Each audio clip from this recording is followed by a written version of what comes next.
up everyone, it's Adilo Chino. I'm here in Sydney. Look what's behind me, the Opera House. I want to keep this video nice and short, and this video is all about 8 tips that I personally use to get through a tough day, tough time. And step number 1 is whenever I wake up, I always clean my room when I'm having a tough day. Like, I start off with cleaning my room, I clean it so that when I get back home, it's nice and clean. And that when I'm going to sleep, it's like nice and tidy. And also, you know, like your room kind of reflects your mental state sometimes. And, you know, having a messy room can sometimes mean that you're having a tough time. So start off with cleaning that.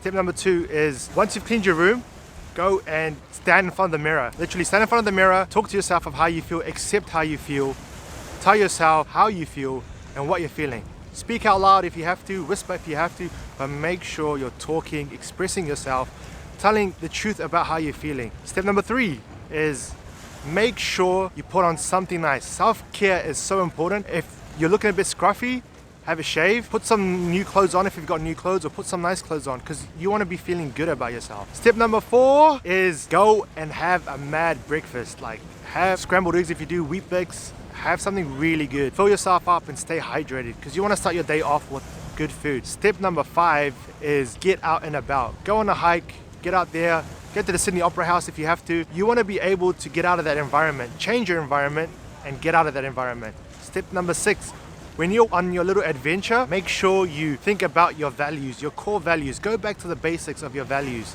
and what your values are and who you are as a person and what your goals are. Focus on that. Step number 7, stay in the present. When you're walking, have those deep breaths, do some stretches, do some inhaling and exhaling of your breath.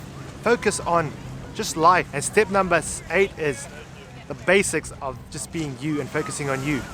Go out there, think of sleeping well, eating well, go out on hikes, and just having you time is really important. And honestly, the last one I want to just put in, and it's okay to ask for help and it's okay to talk to people that are close to you and that are family. Go out there, talk to people and how you're feeling, and accepting how you're feeling is also pretty hard, but opening up is hard as well. But when you have your core friends that you can talk to and rely on, don't be afraid to talk. Don't be afraid to express yourself, and don't be afraid to let out what you're feeling. That's Adilo Chino. If you like this video, hit the like button, hit the subscribe button, hit that comment. If you got any questions, hit me up. And also, that tips that I've given you before, they're kind of interlinked and they kind of work for me and when I'm having a bad day. So it might not work for everyone, but honestly, if you stick to the basics of yourself and what you want to do, mind over matter, man, you accomplish a lot of things. I'll see you guys next week. Yo, peace.